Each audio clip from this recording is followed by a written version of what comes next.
I look good. It's good. I don't know why. Oh, Bill the Bear looking ass bitch. I don't think they can hear me talk right now, though. I think when it's playing a video, it mutes us. There's only one person with us. We might have to do it again at the end. Maybe we'll use it as a closer. Yeah, let's go to the next scene. It's supposed to, at least. Hey, y'all. I'm Antoine. This is Jason. And tonight we are the Madness Collective. Right. I mean, I don't know how well collected we are, but yeah. Yeah. This is the first time I've done this in a long time. Me and Crescent, for you OGs, Crescent and I used to do a segment apiece. So Crescent will open the show with a segment. She mostly did like politics, and then I did the second segment. I did entertainment.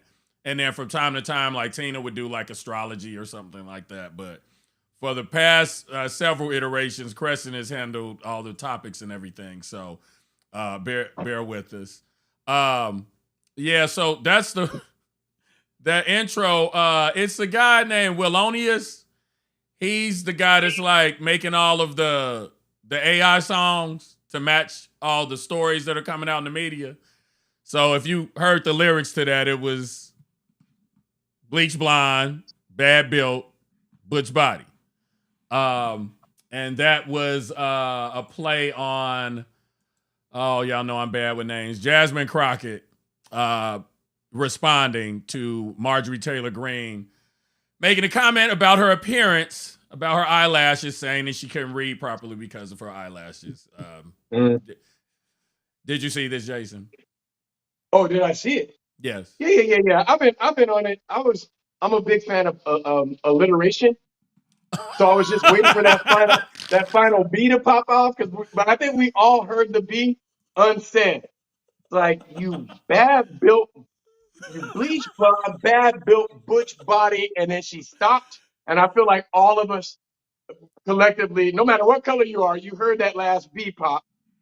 And when the dude asked her, like, when the dude didn't quite hear it, he was like, "Oh, what did you say?" And she looked at somebody in the crowd like, "Am I about to say this again?" And she didn't do it. But she looked like, "Oh, what? You didn't hear me? Somebody didn't hear me? Because I can." That was the funniest part when she had to repeat it. She had to repeat herself. But Raskin was the highlight. Raskin, like, when he finally figured out what was happening and he started giggling, that gave me life. And I like Raskin anyway, because he's a super ally. Yeah, you know what? To be fair, I'm not as familiar with him as I should be. Hey, what's up, Dion? Yeah, but I thought that was hilarious. The thing that I don't get is, I guess AOC made a motion to strike the eyelash comment from the record, and they chose not to. Yeah. And that is what I guess elicited the bleach blonde, bad built, butch body. I can't believe I can say it. It's like Peter Piper Pumpkin Eater. Oh, yeah. I think like it's again a pointed thing of how quick they were to just not defend what's her name, Marjorie Taylor Greene. Marjorie Failure Greene. Yeah, but MTG, my titties are garbage. I mean, we could come up with all kinds of acronyms for extra chromosome, homie. But I think it's funny that like they clearly there was an issue. They didn't necessarily need to know what the issue was, but they were willing to just immediately override it and be like, yeah, never mind. Never mind what you're talking about. She's been acknowledged. Like, yo, nigga, fuck you. Like, I'm not done. The only thing I thought, I had a couple of my friends who were saying, "Oh, that wasn't quite shabazz. That wasn't quite professional, and we got to go high, low, but whatever that shit Oh, is." fuck that. Which is, but No. it was a brother, it's a brother that I agree with, and I think the closest I can come to any agreement is that I wish so very much that that Congressperson Crockett would have been able to completely maintain her cool and just stay calm and condescending throughout, so that she wasn't getting like calm down and then raising her voice and get like, I wish she'd have been like, calm down. Oh, I'm sorry. I mentioned bad built butch bodies, and did you think I was speaking to you? I'm so sorry. You, Yeah, you because feel she went full indignant on him when, they were like, no, she's like, because at one point she said, see, this is what y'all do. yeah, she got frustrated. And she's completely right. She's completely right, but I just wish she'd have held it down, because condescension is my favorite tool of destruction for Yeah. anybody, especially dealing with them. I love to talk Yeah. down to them. Oh, they can't stand it. So anyway, sorry to hold that up. Yeah, it's highly offensive. They're highly offended. Yeah, this AI shit, I'm gonna try and if I could get it together, it would be awesome if I could have something like that. For anybody that came in late, we played an AI song based on the Bleach Blonde, Wait, how, bad built, butch body. wait, we got people in the room now, man. Do you have a second to you got a second to play it? Yeah, I'll replay it. I might as well. Yeah. Here. Callum said, it's not even implied, it's silent. The bitch is silent. It's there. Oh, it was there. All right, y'all. So I'm gonna play.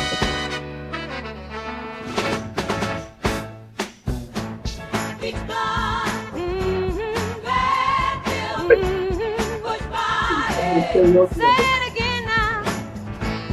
Beach bar, bad bill, butch body. One more time for the people in the back. Beach bar, bad bill, butch body. He's acting it out.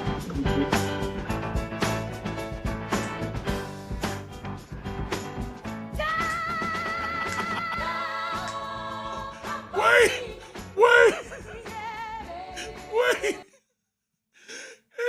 That's my favorite part of the song. I couldn't play the whole thing. But they say, don't come for me. Yes, big back. Oh, not big back. Come on, The man. Big back. big back has entered the urban vernacular again. Oh my God. I'm on punishment, and I'm not allowed to put the words big and back in a sentence nowhere near each other any longer.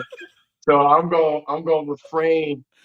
Hey, we got a number of people in there, and I know that we always do this, but please hit like. Just click like real quick while you're looking before we forget. Yeah, we need all the help this week that we can get. I do like Raskin, Karen, like Raskin, Buttigieg, all those people that manage to really say what they saying without it, like keeping it super pro. Oh, I love it. Buttigieg is a notorious shade queen. Like, he's a master at it. Like, some of these Buttigieg idiots, they don't even know he's insulting them a lot of times when he's doing it. because they don't know things. Buttigieg, okay, Nuggets. Now I'm over here trying to do something. That's hilarious. Column, that's hilarious. That's some shit I would have came up with. No, Buttigieg just put up a picture of him and his husband and their kids. Mm-hmm. And he's like, listen, one marriage, two kids that actually love me, never been to court for paying off a porn star. Do we really want to argue family values? I was like, oh, leave this man low. Ooh, oh my goodness. All right, so I'm ready, everybody. Bear with us, because I'm scared out here. I don't have Crescent in here as a guy. Nigga, you. Okay. So let's see here. The next time we're gonna move on. The next topic is, I'm assuming everybody has seen this video of Puffy assaulting Cassie in the hotel. Yes, sir. Yeah. It's terrible. It's terrible. And then the nigga had nerve to apologize. We're gonna play his apology just in case nobody saw it. Let me pull this up. And Jason, you go lead the screen for a moment. Y'all, I didn't even know Jason was gonna be here tonight. We had a communication breakdown. So I did everything thinking that I was gonna be by myself. So when I switch to some of the media, he won't be on the screen, but I'm gonna switch right back. So here's Puffy's apology. Oh, take this off. Technical problems.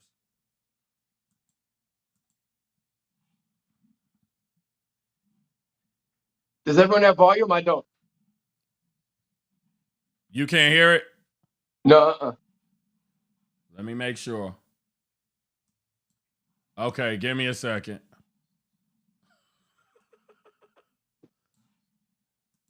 I can't hear it. Y'all, hold on a second.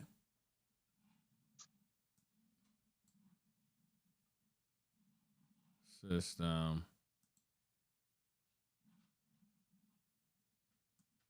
I'm going to put us back on the screen real quick.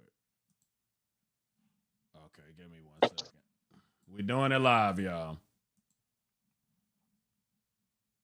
Okay, system. There we go. Alrighty. Puffy. Hey, people left. Come back. All right. Oh, there we go. Here we go. Let me know if you can't hear it. It's so difficult to reflect on the darkest times in your life. But sometimes you gotta do that. I was fucked up. I mean, I hit rock bottom. But I make no excuses. My behavior on that video is inexcusable. I take full responsibility for my actions in that video. I'm disgusted. I was disgusted then when I did it. I'm disgusted now. I went and I sought out professional help. I had to go into therapy, and go into rehab. Had to ask God for his mercy and grace.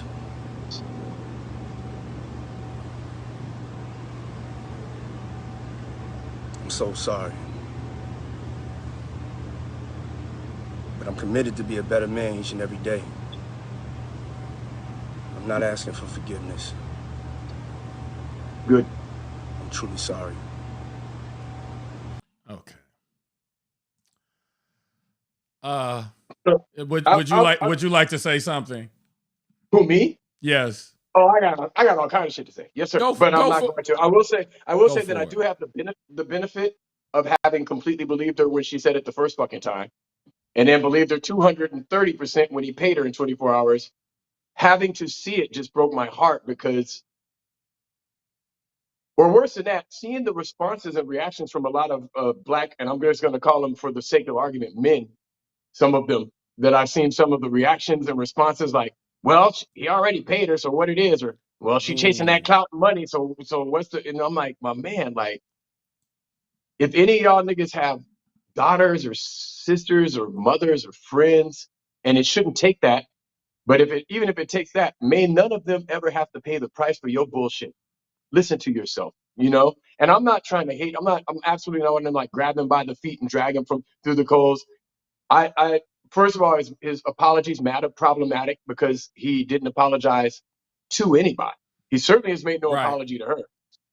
You know what I mean? And it comes on the heels of the most blatant string of denials. And then my actions on that video were so and so. Are you trying to convince us that that video was all of your actions? Darkest part of it was the darkest part of my life. Nigga, you was with her for 11 years, nigga. So that was 11 years of the darkest part of your life. That's a long chunk, bro. I don't know if the fake ass help that you claim you're getting that I don't believe you're getting, I don't know if that's gonna pull you out of 11 years. Nigga, you might just need to go on and go to jail. Nigga, maybe that'll help you. Yeah, Sorry. that was the same way I felt, because to me, when you say that you've been putting in work to make a change, what's wild about this is that video is from 2016. You done had 50, 11 name changes since then. To me, if you had really changed, when you have traumatized a person, and then they come to you and say, I need that trauma to be recognized so I can move forward with my life, and your response is to tell everybody that they're a liar, you have not moved forward. You have not taken responsibility for anything. So, yeah, this literally was a response to a video that got released. That's a furtherance of the same abuse, really. It's the same abuse. It just isn't physical this time. Because you're in a position to make the whole world think she's lying. If you had really been making steps to change, I'm not going to say you should have gone as far as to preemptively be like, this is what happened. But the moment that she approached you, you should have been in touch with her and been like, listen, I'm going to acknowledge this, and I'm acknowledging it with you personally, and we're going to do what we have to do financially or whatever. I have things that I have to do to make it so that I can take care of all of this financially. So if you could just give me the whatever, you know what I mean? Like, let me go out and say, I did some things. I don't want to talk about what they are. You know what I mean?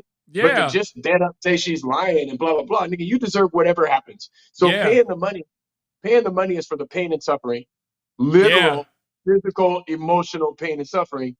Anything that happens legally or whatever, that's just a debt you owe to society. That you're paying her doesn't change that. Exactly. Yeah, he should have. I mean, when she came to him, the thing to do as a man who is expressing remorse would have been to say, even if he agreed, even if he said he wasn't gonna give her no money, if he said he wasn't gonna give her no money, but if he said, I'm gonna stand next to you and tell the world what I did to you because I was wrong, there's some value in that. But yeah, just to deflect, throw money at it, and just tell everybody she's a liar. Yeah, you a piece of shit. You a piece of shit. Else? No, go ahead. Did you read the story? Did you read the story in the Root that spoke to why it took 8 years for that video to surface? No, I was interested in finding that out because it's so salacious. And for the amount that they claim, they said, I think it was $50,000 that was paid. Yeah, but that was paid to the hotel. I don't know how that kept everybody quiet for fucking 8 years. There's no way nobody else saw that. Yeah, I was like, not even on a be a good guy thing, or not even on Omerta, you know, what stays in the house, like dead up, like, nigga, that's money. Even for not good reasons at all, I'm amazed that tape didn't come out until now. Yeah, that's wild. Because like you said, multiple people would have had to be aware of it. Like the person who's in the room, the manager, all these different people would have had to be aware of it because she was making a phone call trying to, you know, get help or whatever right before he started throwing the vases at her. Yeah. Well, also she went downstairs. She asked them to send someone up with her to get her stuff out of the room. And they instead recommended that she just leave. Oh, right. Right. So there's a that right there sounds like at least 3 or 4 people that knew. Yeah. And whoever released that video today or yesterday, whenever they released that the other day, has had that motherfucking video since that day. Yeah. On their phone or somewhere. They're like, oh yeah, I'm gonna just download this. So and I don't know how far it needs to go, but I don't think that like he literally read the generic Acme Wile E. Coyote apology script. You know what I mean? And I don't think that should save him at all. I mean, I don't know if anything can. It does would have been better. It would have been better had he just not said anything. There's nothing you can say to this. Nothing you say is going to make anybody feel differently about the footage. The only thing that you can do is dislike him even more for being narcissistic enough to feel like he's going to connect with us by going on camera and, you know, trying to say something personal, and even giving in his attempt to give some background. Because here's how I see it. When I think of somebody who's in a dark place, maybe you're experiencing depression, maybe you turn to drugs, maybe you've isolated yourself, maybe you're not taking care of yourself, maybe you're not taking care of your kids, maybe you're not paying your taxes. It could be all kinds of shit. I I being in a dark place should not involve you kicking and dragging people inside of hotel rooms. That's something else. That's something else. That's a choice.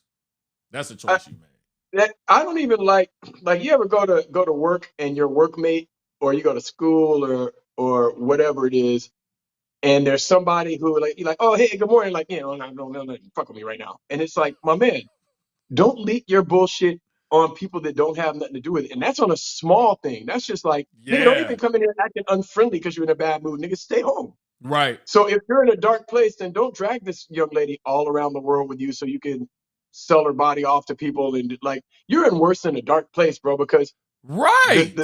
this one incident could not pop. Nigga, you don't start there. If that's where if you do a thing like what he was seen doing, it didn't start with that. No. And it didn't just start with voice raising. It started with something like grabbing by the back of the hair and moving somebody. Like, it started heavy and Yeah. got worse. You're kicking a young woman that's laying on the ground, nigga. That's not a time in your life. That's not that event on the video. That's who the fuck you were at that time. And the other thing I noticed was That's what I said.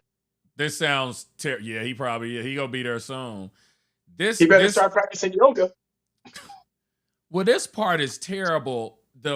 A portion of the video that I saw, I haven't seen anybody really speak to this, but this is just my interpretation of it.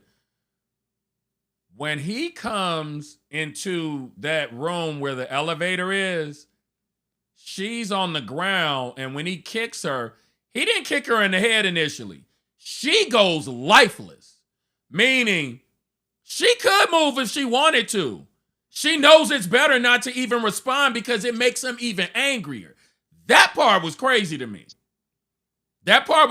She stood there motionless, and I'm like, yeah, she's not knocked out. Like, she's still conscious. But she's sitting there taking it because in the past, when she's tried to fight him back, she gets it even worse. Yeah, it's terrible, man. It's terrible. Well, I mean, I'm not going to drag this topic all the way down. I'll suffice it to say that I personally was raised with just a mama and aunties, godmothers, 3 daughters, 2 sisters, 4 daughters, 2 sisters. Like, all of my best friends and the closest people to me in my life are Black women. All of them.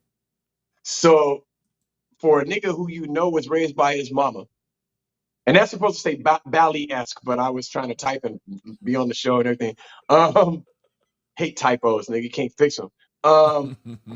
Just like to hear a lot of these like Kevin Samuels acolytes and shit popping up with all their different variations of theme on how it's either okay or it's none of our business. Like, I wrote in one of the responses, like, you know what? If that wasn't Puffy, and that was just some random nigga from New York that you didn't know who he was, you'd be on the internet right now trying to figure out where to find that nigga and how to get at him. Yeah. So don't let this like, oh no, don't let this change you out of who you are should be, I think. Yeah, it's true. It's true. And it ain't nothing worse than a Black incel. I didn't even know we had any, but shit, I didn't know we had Black serial killers either. Turns out we be keeping up with them. They're out there. They're out there. All right, but so yeah, our hearts go out to Cassie. Hopefully, you know, I mean, I don't know too many. Well, I guess there was a portion of the internet, a male. Well, I won't even say just a male portion. I've had a Black female tell me that they didn't really believe what was happening and that, you know, she knew what she was getting into and just kind of disgusting. You know, just like, come on now, like. You know, at any rate, our hearts and thoughts are with Cassie. Hopefully this in some way gives you even more closure, because anybody who doesn't believe your story after seeing that footage is lying to themselves, I guess. I don't know what to say. At any rate.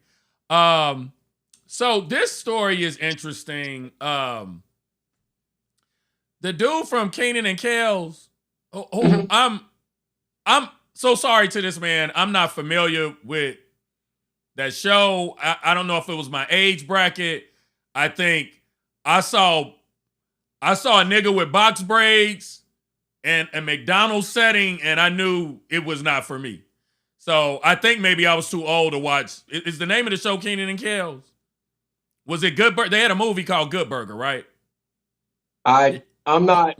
I don't. Yeah, you 'Cause it older than was me. just You box older than me, braids. so you definitely don't know who these niggas are. It was box braids in a bob, nigga. Like, Yeah, that's yes, too yes.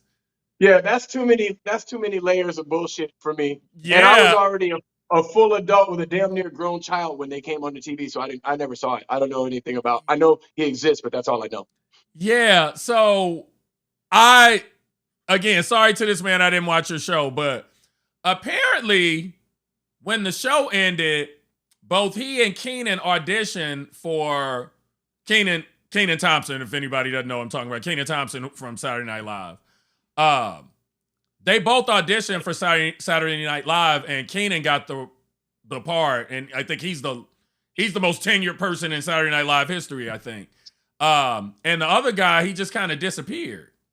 And so he just did an interview with Club Shay Shay, and amongst other things, he spoke about the fact that his wife got pregnant twice during their marriage, aborted both, whatever you want to call them, had 2 abortions. Pregnancy. That's what I'll say. Yeah. I I don't want to pregnancy. say the wrong word. Ended the pregnancies, and both times Kels was not the father. And he's married to this person. I thought that shit was crazy. And when he started talking about it, oh, you have something to say? Go for it. I have a question. Is she of color? Yes, she is a color. Okay, I was just curious. Yeah. Sorry, I didn't know what this meant. You know, we're learning as we go along. Yeah, sorry.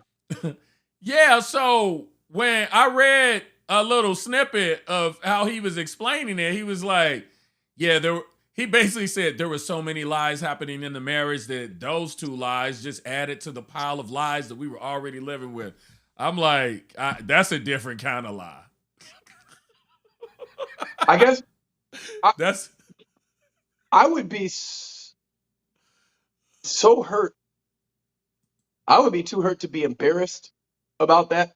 I would be too hurt to be open about that. I would be. yeah.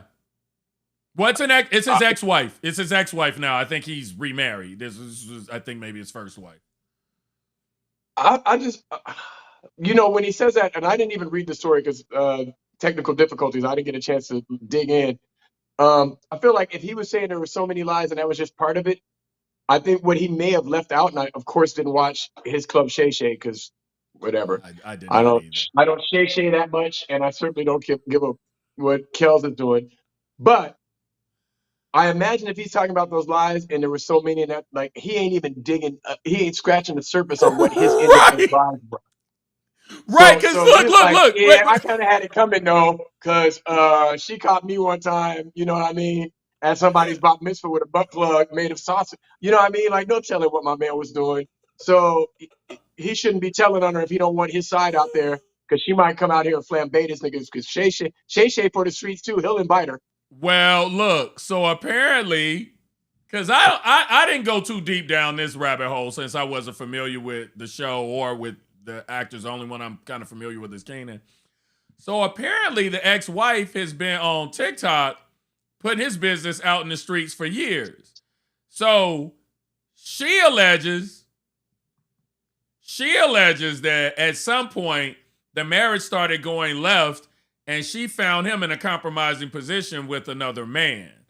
I don't know if that is mentioned during the Club Shay Shay interview, but yeah, I just thought that story was crazy. I'm gonna show y'all a picture of him. He actually he looks pretty good. Well, as long as he and this other man were compromising. Yeah, I'd fuck As them. long as they were compromising, then that's fine. Yeah, I don't want anybody to be getting brutalized or pillaged, but if they're compromising the 2 of them.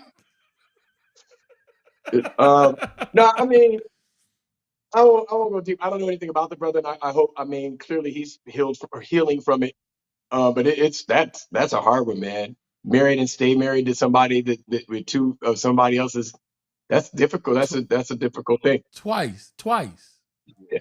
I'm thinking like in my head, I'm thinking like it's extra ratchet. Like one of the times it was like his cousin or something. Like that's what I'm thinking in my head. Like it's Or a swinger party that they were at together where all he could do is chalk it up to the game. Oh man. Never mind. I'm gonna stay out of that man's business and stop. I mean, he the one put his business out there. I mean, what can you do? Shit, that's why we talking about it today. He wasn't on my radar. At any rate, yeah. So if your wife gets pregnant by another nigga and has an abortion, if you give her another chance and she does it again, it might be time to leave. It might be time to leave. But Tanika mentioned this brother changing his name to Love to Puffy. Yeah.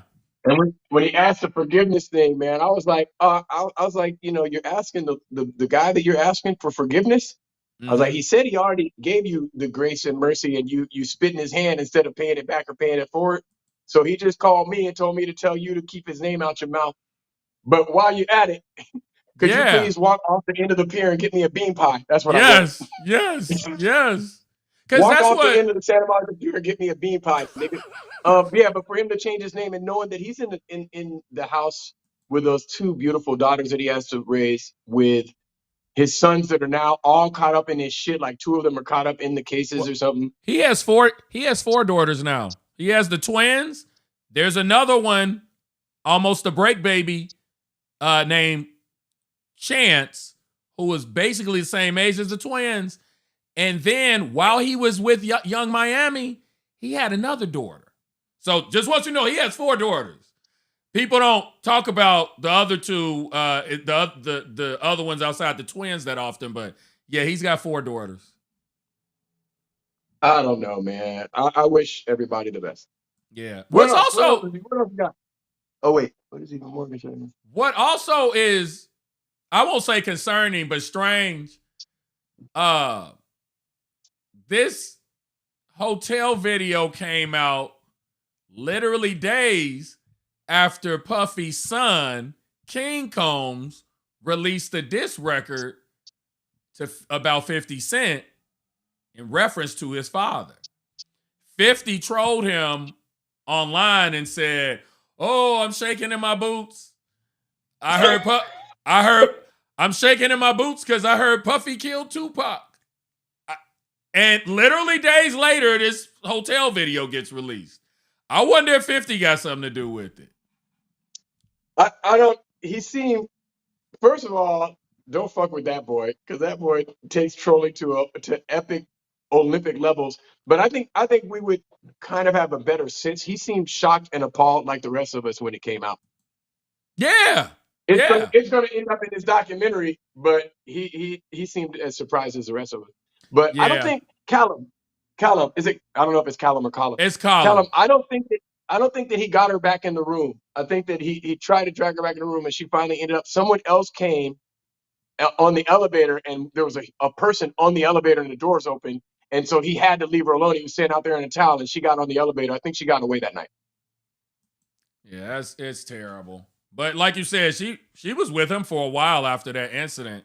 And even when you think of that, let's say you had a night where you had a drug-fueled night with you and your hood rat friends, and you beat up your girlfriend. Okay, I guess if I give you that, what about the freak offs and you allegedly assaulting one of her friends who tried to stick up for her at one point? You know, it's a lot of other shit that speaks to your character and the fact that you don't really have any remorse for what you did. So there's another video. There's a video of her cowered, balled up in a fetal position under a blanket while he talked shit about her. That wasn't the same night, nigga. So no. So I did see that one. That night on that video. Yeah, huh? and he posted that one. He posted that. That wasn't that was a video that he posted. He's like, that's look at that this. Weird. That's that weird Ike pimpish attitude shit that you think makes you look like some other kind of man that will backfire on your ass every time, fortunately. Yeah, it's disgusting. Okay, let's see here. Oh, so funny how Negro Diamond strikes again. So on our last episode, somehow, and I don't even remember how it happened, CHINGY came up as a topic. And so when CHINGY came up, I was explaining how CHINGY's career was ended because a transgender woman named Sydney Starr inferred that she had been sleeping with CHINGY, when in fact, CHINGY just thought it was a fan and took a photo with her, and people saw that photo and thought, where there's smoke, there's fire. And since hip-hop is notoriously homophobic, and back then, when Right There was out, it was even more homophobic than it is now, it destroyed his entire career. So I mentioned that because we mentioned Sydney Starr on the last episode, and then out of nowhere, we find out that Eddie Winslow from Family Matters has an OnlyFans video where he's engaging in a sexual act with Sydney Starr. So I'm assuming like what's his name? What's the guy from New York Undercover? Malik Yoba. Remember years ago, Malik Yoba went on the Breakfast Club and said he was trans attracted. So he said he's attracted to both cisgender women and transgender women. You didn't know that. Oh yeah. Malik Yoba did that I know years Mr. ago. C was, and Mr. C tried to deny it the first 2 or 3 times, and then finally had to. He finally admitted it. Rest in peace. Yeah. He died not too long ago. Mhm. Yeah, so and you know I'm ignorant. The caption, family clearly don't matter when them bills start piling up. So yeah, I just found that interesting. I don't know how to feel about that. I'm gonna show y'all a little video clip so y'all can Wait. Of what? Oh no. No, I just want you. Okay, so sorry. I just want y'all to know what Sydney Starr looks like in context with what we're talking about. Oh, So I didn't know let's if see. he was gonna do the Japanese blur thing or how he was gonna pull that off. No. Is that them? Yes. Is that him and her? Yeah, that's Sydney. And it's let me stop calling this man Eddie Winslow. Darius McCrary, I think is his name. No, and I have a question. Oh, hold on 1 second. Oh my. So that's Sydney and that's Darius. Sydney thicker than a snicker, ain't she? You better get that money. You better cash that check. Why is this nigga dressed like a supervillain? I don't know, but you know what? It might be part of like the theme for the OnlyFans performance. You never know. No, here's the thing: who has an OnlyFans? He does or she does? I'm pretty sure she has an OnlyFans. Okay. And again, y'all, sorry that Jason is not in the frame when I have to switch over because I didn't know he was gonna be my guest tonight. Yeah, so let's see. Beverly said, I learned so much from these episodes. Who was talking about CHINGY? I can't remember why CHINGY was brought up. CHINGY just entered the chat somehow, and it was tangential. It was connected to something else, and I can't remember. I think I was talking about how it's trash when transgender women trap. There was some sort of trap situation, and so I referred back to that one where CHINGY was involved, and he really was innocent in all this. He was actually really respectful. He's pretty respectful every time he talks about it too. I like what Tony's saying right there. That makes sense. Wait, let's see. Some have opined that this is Tony Whitlow. Some have opined that it may have been seized at the raid, and the FBI leaked. Far-fetched but funny as hell to think it may have happened. That makes perfect sense. Because they did just raid him, right? Like, not too long ago. Both houses or something, right? Miami and LA. Yeah. Fuck. That makes sense, because if you spend that much on the footage, you're not leaving the footage behind. Like, you want the whole machine. Digital, like, It's just digital though, man. There is no buying the footage anymore, nigga. Like That's true. It's true. it's like it's digital. By the time they turn over whatever they turn, it's on 7 phones. Everybody who knows about it, then grab them a copy of it.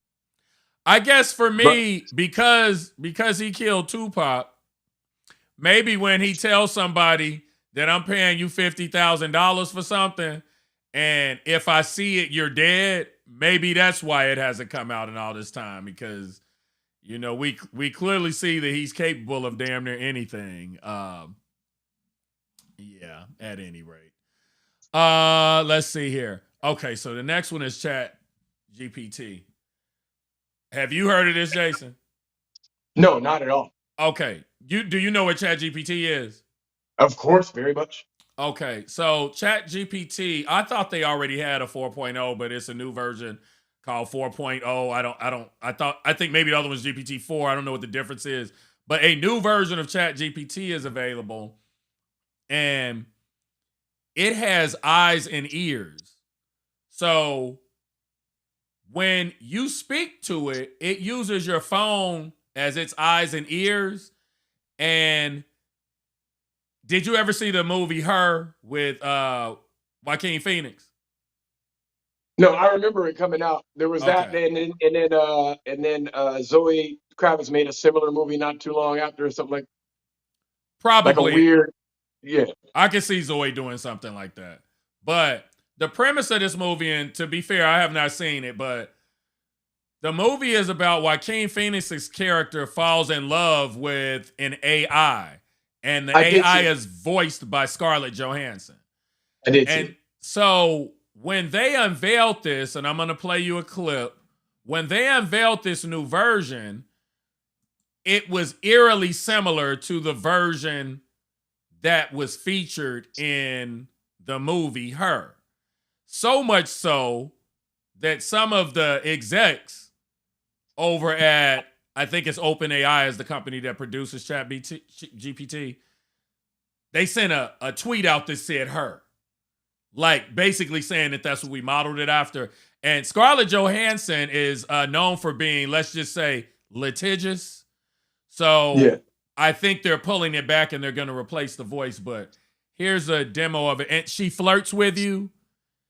She looks at she can see your facial expression. So if you're talking into your phone at the app, she will say to you, "Is something wrong? You seem like something's wrong. You seem sad. You look a little pensive."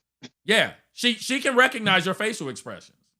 It's kind of crazy. So in this first one, I'm gonna show you. It's doing a live language translation. And what I want you to understand about this, the difference is you can now use this app as a personal assistant. It talks to you like a human being. It's not, you know, when you go on YouTube and you watch a video and it's a recap and you immediately can tell that it's an AI generated voice because the inflections are off. It'll mispronounce something and that's the tell. That's how you know it's not a real person. This, they figured it out. So here we go. We asked the live audience on X to submit a few requests for what they would like us to try out here. So I will take a couple of prompts. Okay, Bot Gaskar wants to know if GPT-4o is capable of real-time translation. Mike, you want to try this one? Sure, yeah, let's do it. All right. Yeah. I speak Italian, so we can just do English-Italian. Let's try to do English-Italian. Sure, let's do it. Hey, ChatGPT, how are you? I'm doing fantastic. Thanks for asking. How about you? How's your day going? I'm doing great. So I would like you to function as a translator. I have a friend here who only speaks Italian, and I only speak English. And every time you hear English, I want you to translate it to Italian. And if you hear Italian, I want you to translate it back to English. Is that good? Perfetto. Mark, io mi chiedo se le balene potessero parlare, cosa ci direbbero? Mike, she wonders if whales could talk, what would they tell us? They might ask, how do we solve linear equations? Potrebbero chiederci Come risolviamo le equazioni lineari? Sicuramente sì. Certainly, yes. Okay. So Mm-mm. you can literally have your phone right there, and it's like having a third person that is translating between the two of you. I'm gonna show you one more. Let me get this set up. Y'all like that, nigga? That shit's terrifying. Oh, well, because here's the thing. They have what's called an API where a business can then use the app as a middleman between the business and clients. And since it's artificial intelligence, when you're talking to a secretary may have to put the phone down and say, I don't have that answer. Let me go and ask human resources. Well, you train the artificial intelligence on everything that's in the database, or you give it access to it, and it can answer all those questions without a human being necessary. In real time. And yeah, that's the key now, is that it does it in real time, and it does it with a voice that sounds human and that has all of the emotion and inflection that a real human has, as opposed to when you're talking on the phone, you know you're talking to an AI generated voice. So here's the other one.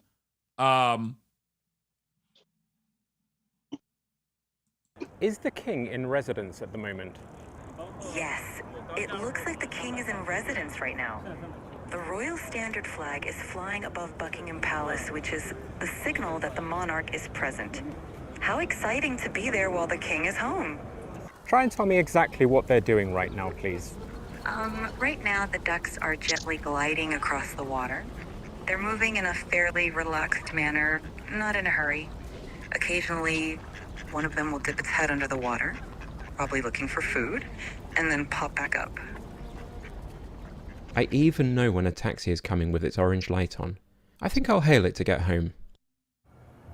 Yes, I spotted one just now. It's heading your way on the left side of the road. Get ready to wave it down. Great job hailing that taxi. It looks like you're all set to go. That's a good dog right there. Lead. Okay. So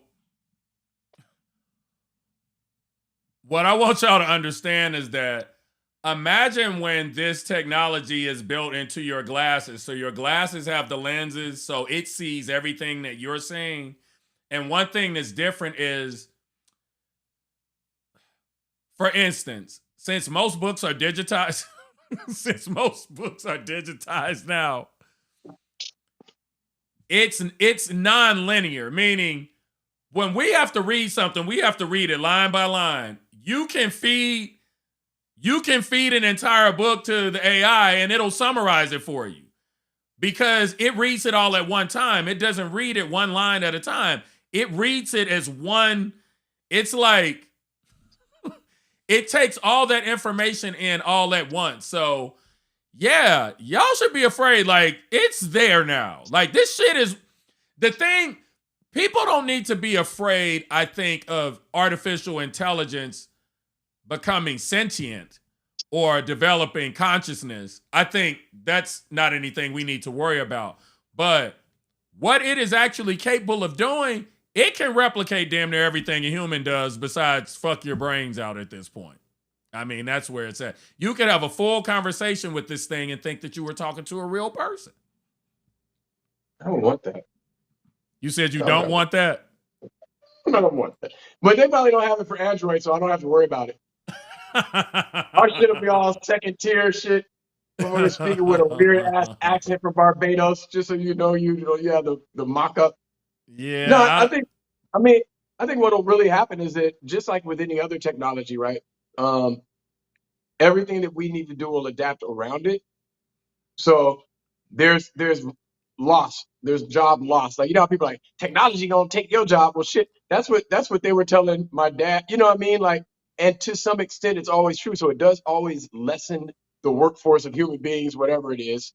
If something's that powerful as far as being able to take on tasks, like read an entire legal document and spit you out, and literally take a document, you copy paste it into this thing, and you can go to sleep because in the morning it will give you your opening argument.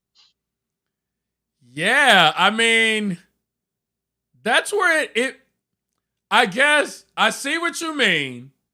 You know, when automobiles became available, the steam engine people, the horse breeders were pissed. It was like, it's the end of the world.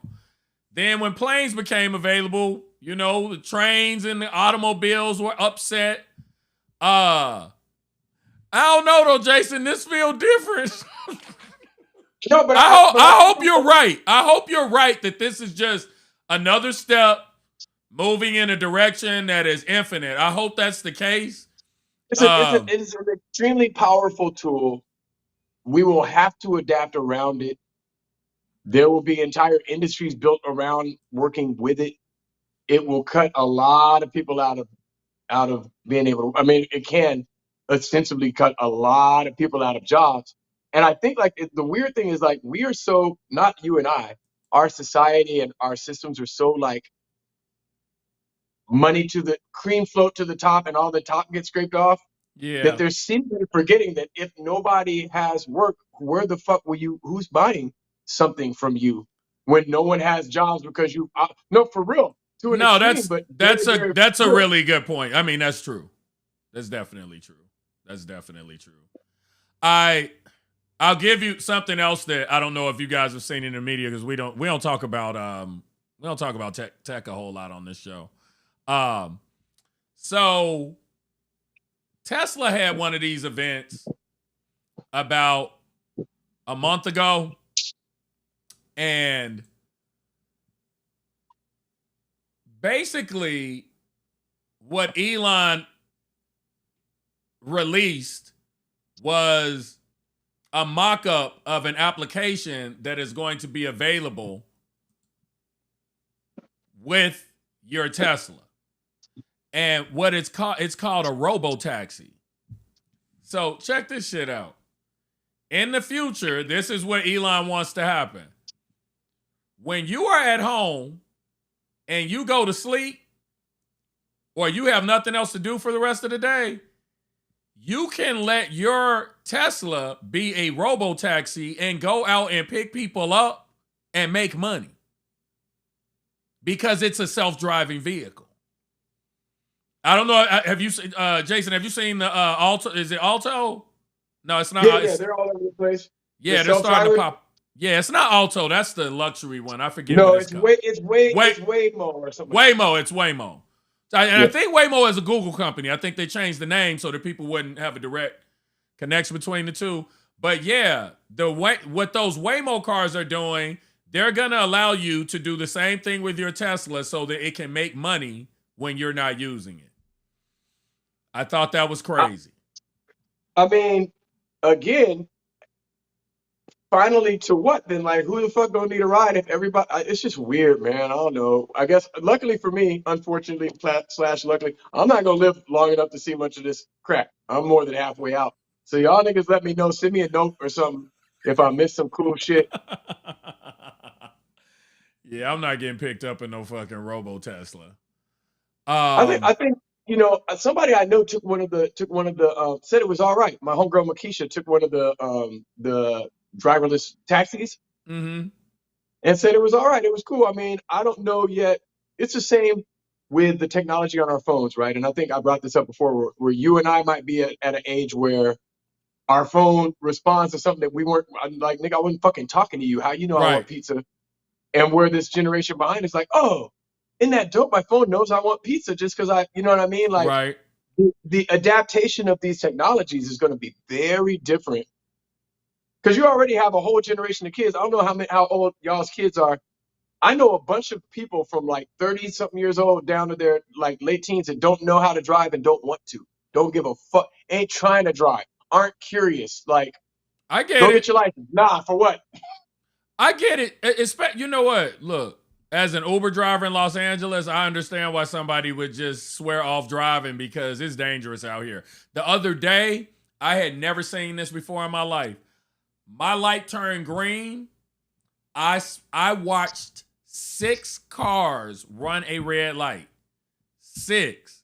This is not, you know when the green turn lane, it's a long ass line and the person in front ain't paying attention and a couple people go through after it turns red. That's not what this was. My light turned green, and here I'm trained not to just go when I see green. I'm trained to look left and right first. Just a quick glance. Yeah. I learned that. To make sure. So yeah, I looked. 6. I counted 6 fucking cars. And I mean, that's a few seconds. Or were they just aggressive? I don't know what it was. I don't know if they were racing. I don't know what it was, but you know, the thought of that here, everybody has their head in a phone.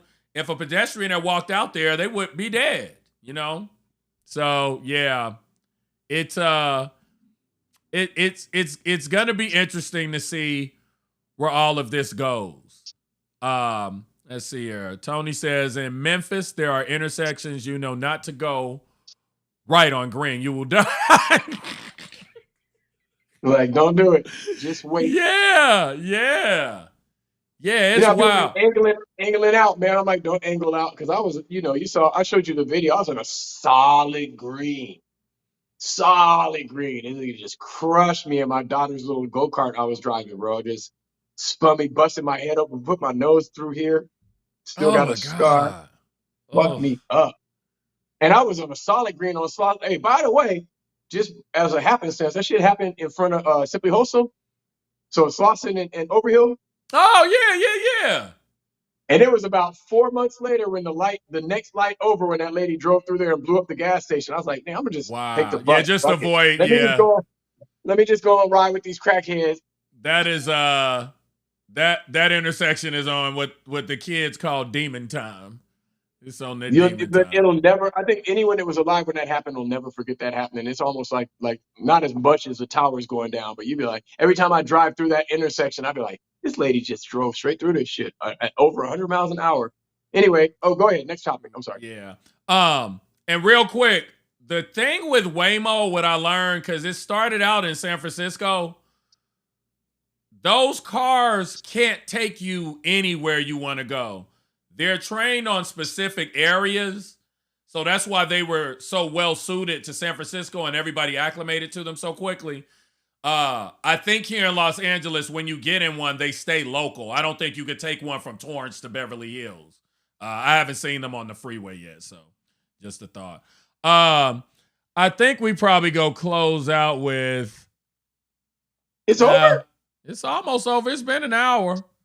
Yeah, but you had all kind of stuff on the list, right? I did. I you know what? I had the Biden thing at Moorhouse, but it was so like there was no enthusiasm for it. It reminds me of this the shit that Plies is complaining about. He's like, Donald Trump is always on TV. He's intimidating witnesses. All you hear about is Trump on the news.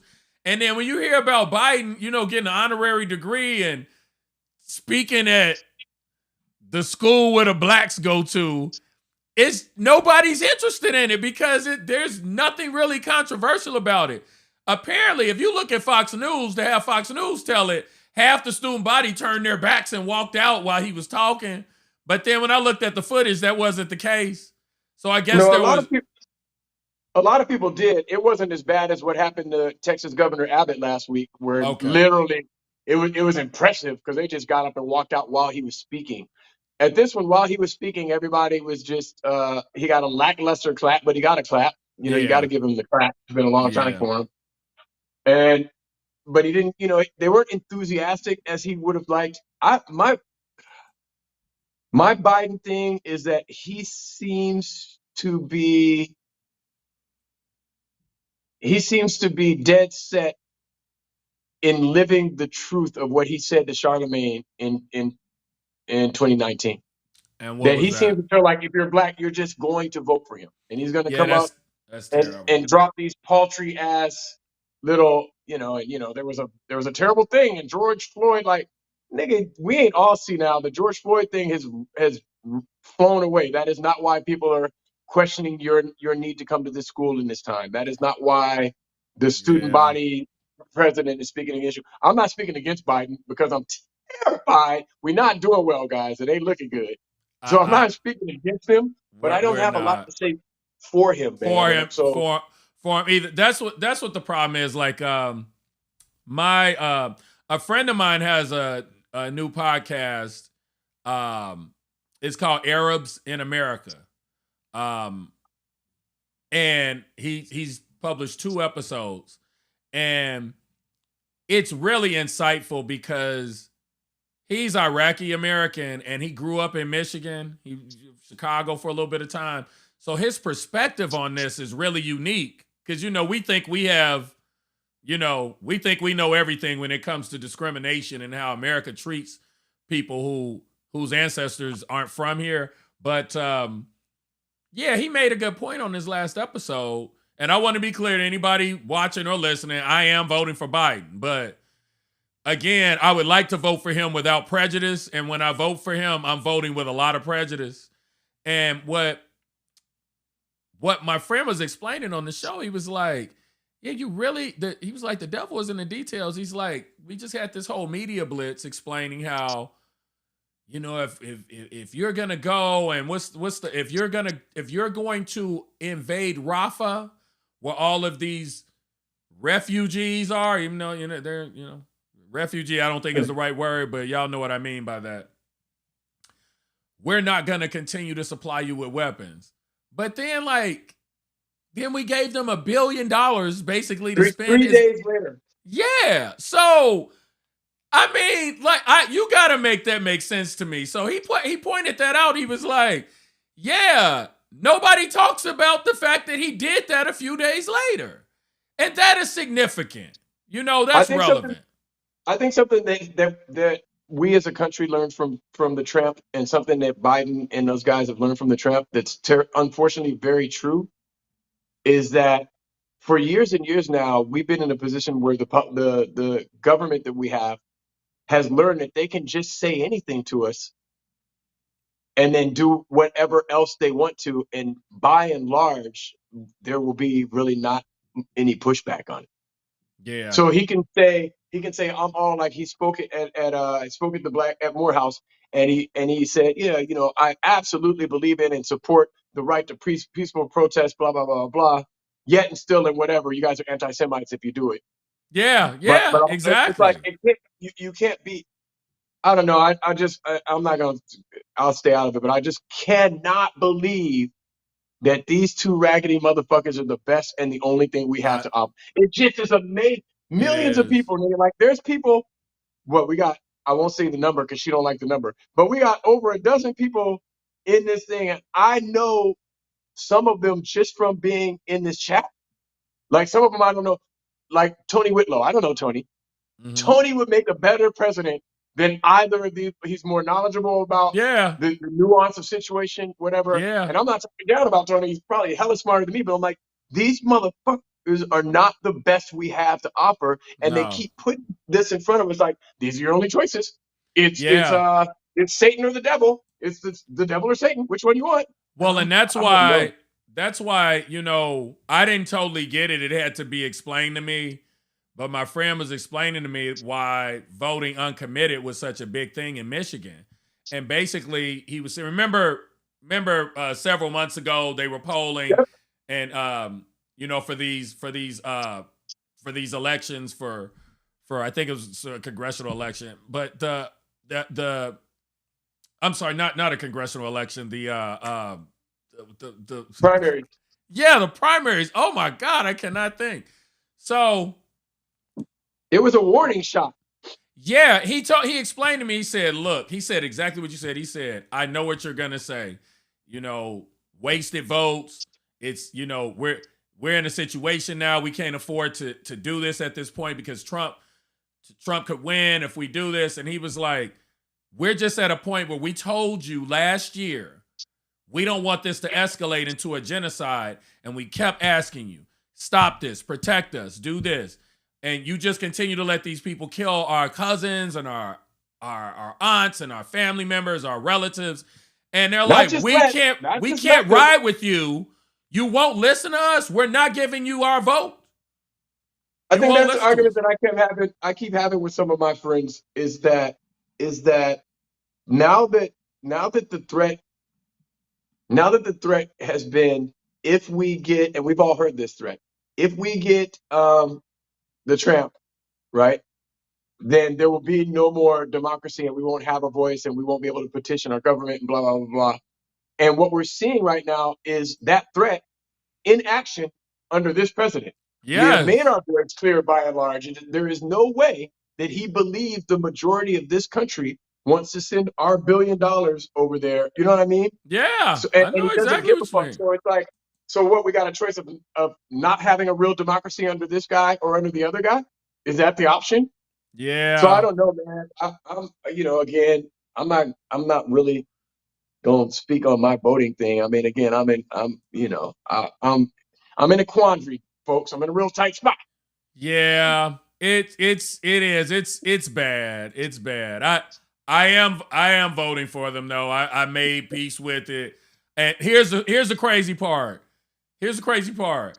There's a certain level of embarrassment that I carry with that choice, because when I hear my friends talk about, when I hear the voting uncommitted, I just feel like, fuck yeah, that's taking a fucking stand. You know what I mean? That means something. It's like whatever happened. Basically, they're saying, we ain't fucking with you because you gave us none of what we wanted. You're devaluing us because you figure you don't need us to even win, so you don't have to listen to us. And at some point, people are saying, well, fuck you then. I'm not riding with you. So I get it. I totally get it. It's a little bit worse than acting like you don't need us. It is a little bit worse because it's the bully pulpit. It isn't that he acts like he doesn't need them. Yeah. He doesn't give a fuck because as far as he's concerned, they have to vote for him. They don't have a choice. That's what he's trying to make it seem like. And that's what a lot of our friends are telling us. Oh, wait. Yeah. Biden is because of compromise. Seems one of perfect. I don't know if the Dems, is that Tony? Yeah, it's Tony. I don't know. So I would love to talk to Tony sometime in real life. I hope we do one of these in real life. I don't even know if he's in LA. But he and I have chatted a little bit, just a little bit. Yeah, in the chat. Yeah, not toward each other, just like we both have our thoughts on this thing. I don't know.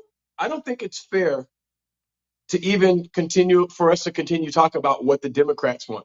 I'm not a Democrat, right? And everybody says that, but what I mean by that is I am not a fucking Democrat. Yeah, is what I mean. I'm not either. I'm not either, but when you say you're not, it's different from when I say I'm not. Oh no, I'm absolutely not. But yeah. I am not also a person that believes they're all the same and both the same. But I don't think it's fair. Like what I'm complaining about right now with Biden just acting like we have to vote for him, right? Yeah. What the DNC, what the leadership of the Democratic National Caucus, or whatever you call it, has been doing is completely ignoring whatever we want to do in any kind of a primary or anything. And then, yeah, they don't have to vote for him. We can wait till Trump, baby, do their thing, which it don't matter because right now it's Biden, baby, and they're doing their thing. So that isn't going to change much. But back to what I'm saying, like, is that I don't think the DNC's ever even given the Democratic Party over the past, let's say, 3 elections to choose who they wanted. Not since Obama. I don't think that the Democratic Party, by and large, was all about Hillary. I think that she was kind of installed as the one. And it didn't work out. And then they did the same thing now with Biden. Well, this is our guy. There was primaries going on. He was nowhere to be seen. He wasn't on anybody's bingo list. He popped in. They announced him as the front runner. Yeah. So it's like they're making these choices for us, irregardless of any kind of primary, and it's impossible to get. Oh, hang on. I think it will change. I'm just saying it will change. It's definitely gonna. It's definitely gonna change. I'm not pretending it's the same at all. But and there's a lot of other things that have nothing to do with foreign policy that will be 300% worse. I am not pretending they're the same, Beverly. What I'm saying is, right now, what they're going to do in Gaza, they are doing. And having Trump help him or having Biden help him is not a difference. On that issue, I do not disagree with you that we have to get the right person and can't have Trump. I'm not saying they're the same. Listen to this. Here's what's wild. So again, on my buddy's podcast on Arizona Media, he played a clip of Hillary Clinton speaking on what's happening in Israel. Hawkish as fuck. I was embarrassed for her. I mean, she basically said all these, because, you know, I think we've all talked about it on the show, how TikTok has allowed the youth to get their information through a different filter than the United States government. So they're allowed to have an emotional response that's not colored by politicians here. They have a worldview. So they're understanding that everybody don't feel the same way about Palestine and Israel. And so Hillary basically said all these young people are stupid and they don't understand the history. And it's like, the fuck are you talking about? They understand what's happening and they don't agree with your perspective. That's okay. You know, it's okay. Don't take them for granted. Hillary's hawkishness was a big problem that I had with her when I voted for her. Mm-hmm. Yeah, my life here on the U.S. soil will change if the GOP wins, and that's something that I was just agreeing with you with. And I do agree with you. That's true. And I have written out loud to people that see what I write, that if you are a woman or a person of color or a person of a different religion or something and you vote for the Trump, then you are going to get exactly and all that you deserve for that. I understand you, Beverly. I'm not arguing with you. I'm only talking about that one issue. So yeah. I understand. I also don't.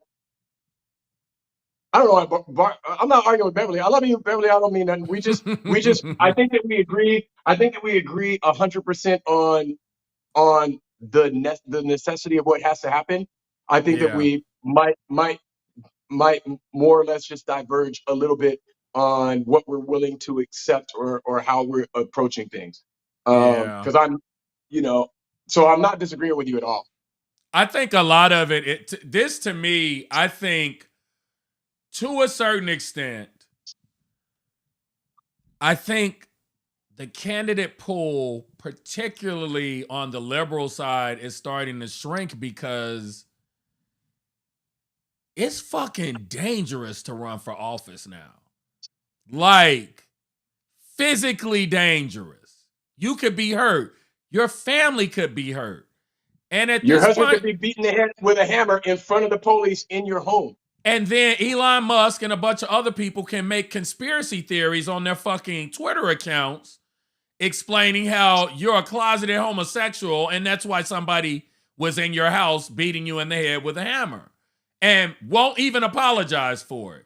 And when people see that, it's like, why the fuck would I want to go to that party? Like I think a lot of that is happening. So yeah, I think what's probably gonna happen, regardless of who wins, we're gonna have 4 years of a lot, even more problems. It's almost like we're going through growing pains as a country. Very painful ones. It'll be super interesting to see what happens, God willing, when Trump does lose, taking into consideration where they feel love, girl, for sure. Absolutely. No, we love us. It's going to be interesting to see what happens. And God, don't let this Trump get in office. But if he does not, it is really going to be a strange, right? We got to get out of these walls and talk to each other about it too. It's going to be interesting to see how they act and react, man, because it's almost as if we can halfway expect them to just untether from being Americans anymore. They're like, fuck it. We're just the militia that America always loved. Yeah, true. Because I didn't even put, I can't remember if we talked about it last week or not, but y'all saw the thing in the news about Alito having flown that flag, the American flag, upside down, symbolizing, showing support for the election being stolen. Yeah. What? Yeah. So I purposely tried to avoid putting politics on the show flow for today because I knew the day would be a little erratic. But Justice Alito, there's a photo from his yard in 2020, right after, this was after sometime around the insurrection. He was flying an upside down American flag, and that means that you believe that Biden stole the election. Now, when he was taken to task for it, Did he lie?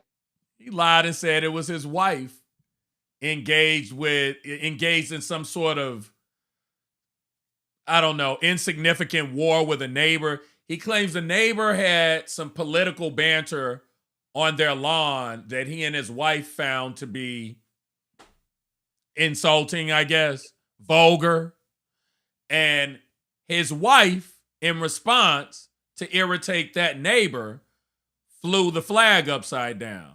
Now, let a nigga fly a flag upside down and see how fucking unpatriotic they are called by flying it upside down or doing anything that's outside of the norm when it comes to the American flag. But they fly. I didn't even know this was a thing. Further though, regardless of the provocation, right? So you know how like they say people only speak the truth. I mean, when you're drunk, you might say some shit you shouldn't have said, but it's always going to be closer to the truth.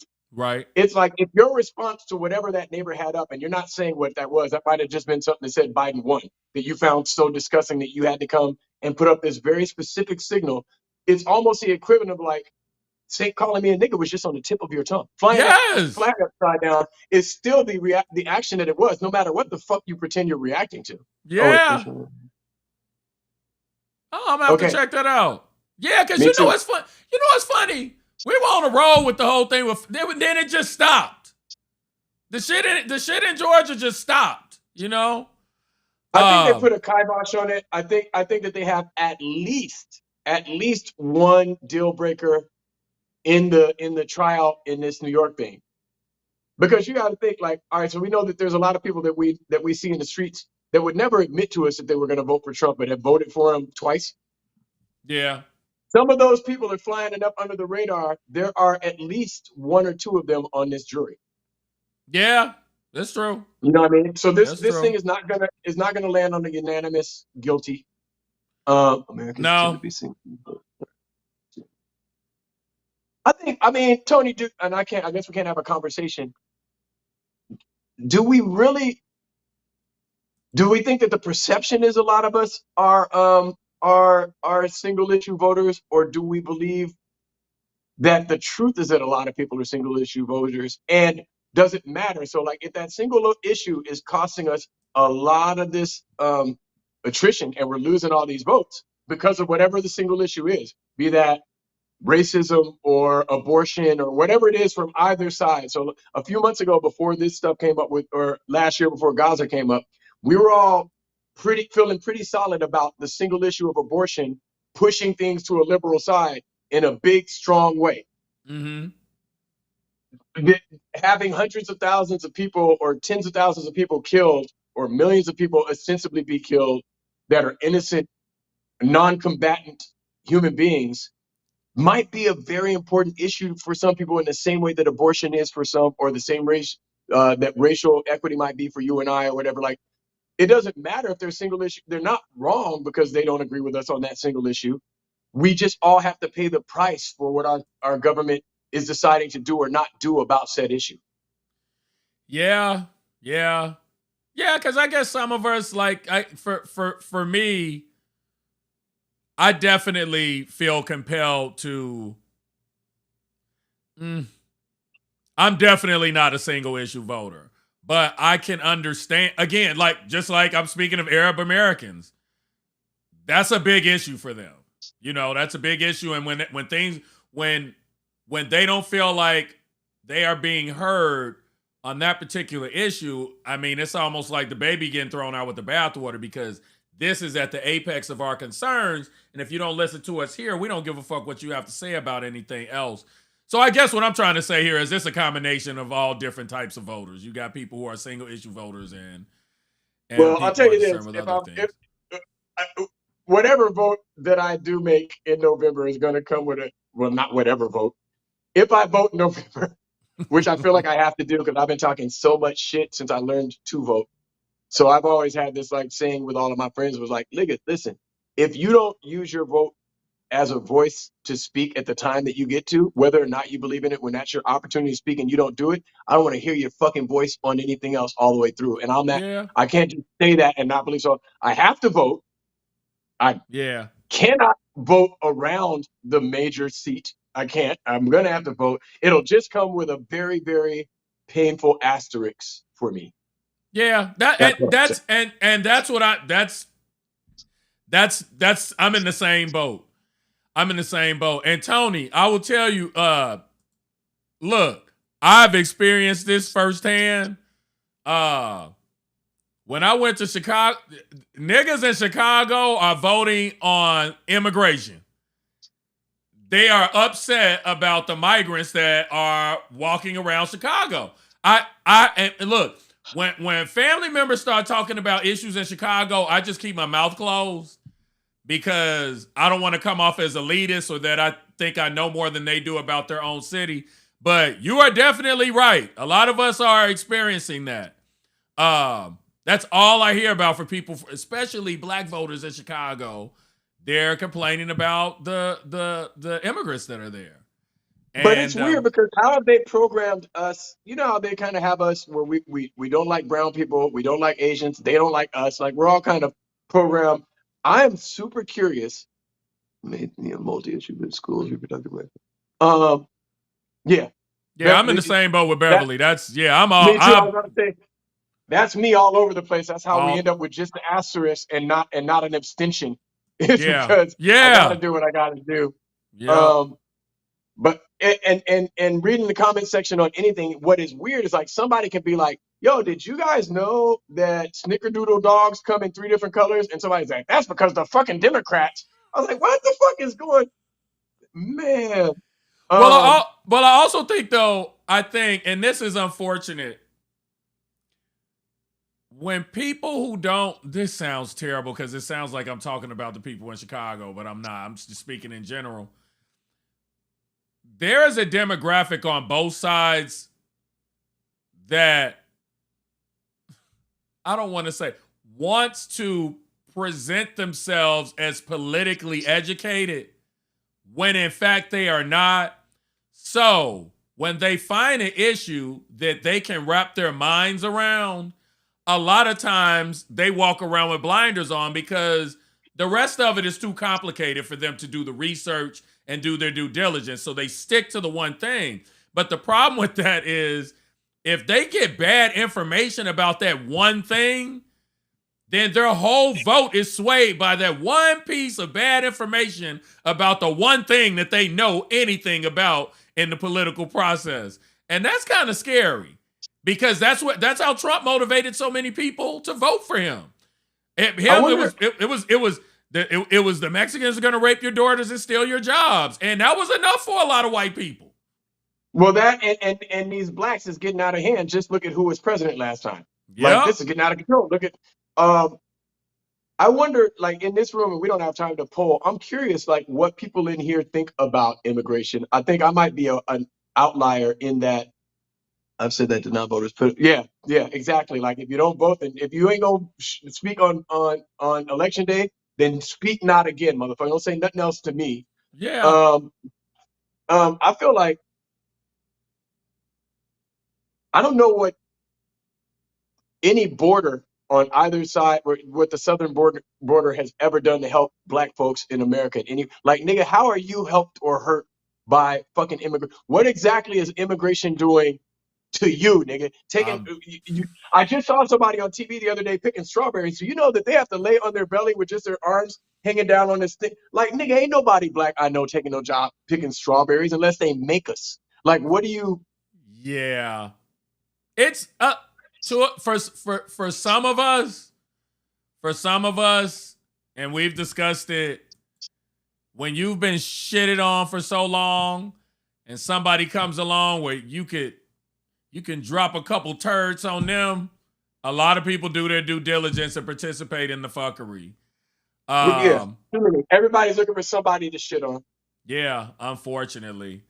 Well, we're going to get ready and close this out. We're going to talk about one last thing real quick. Okay, sorry, you guys. Sorry. No, I love that. That was nice.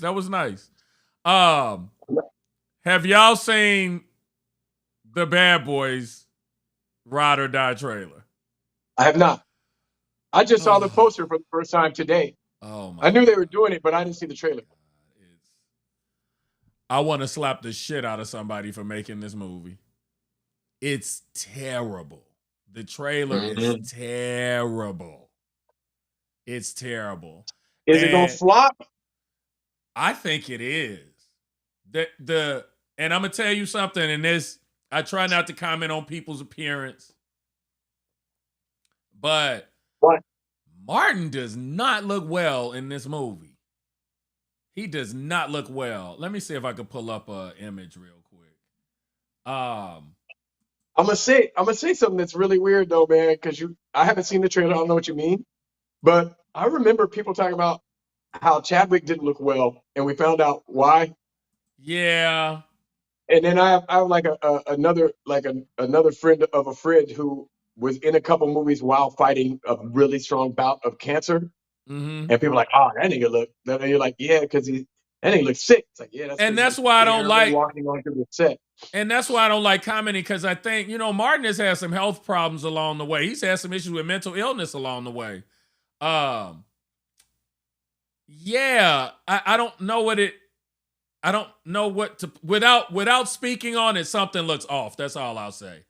But if y'all get a chance, watch the trailer, and then on Wednesday we'll chat about it a little bit more, because then maybe everybody will have seen it and can comment on it. But it looks terrible. The writing it just looks so bad.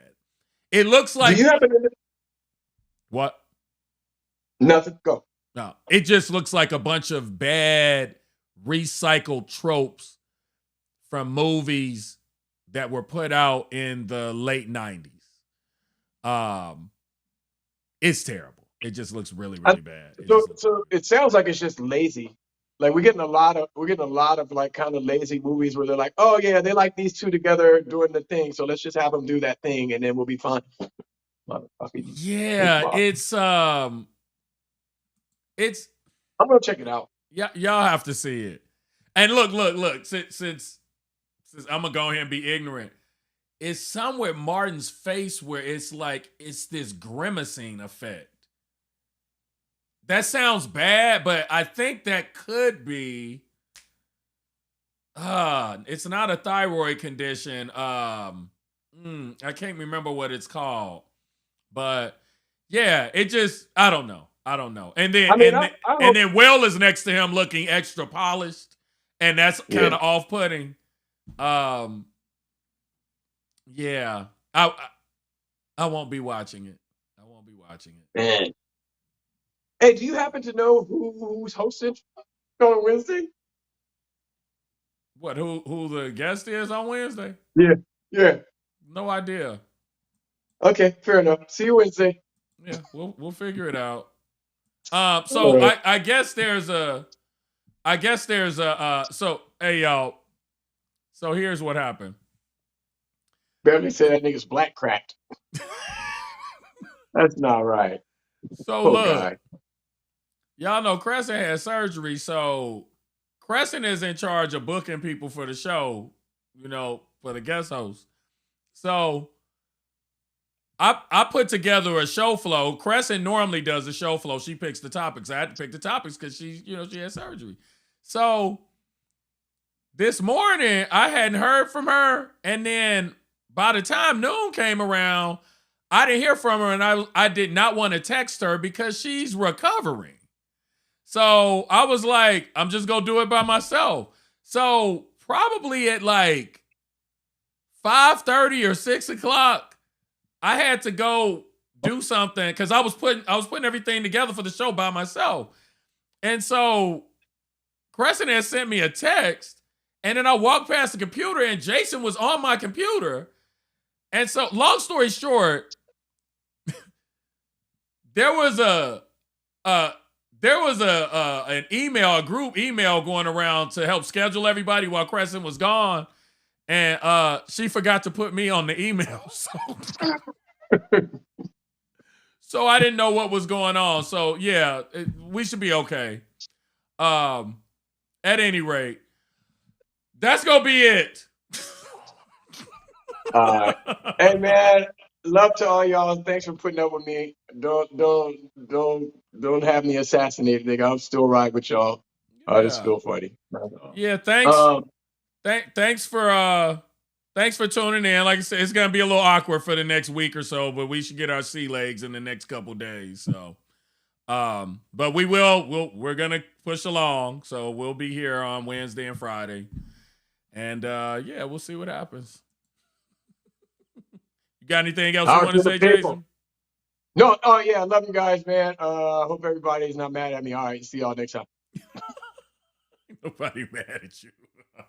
All right. Peace. All right, y'all. We'll see you on Wednesday. Thanks for tuning in.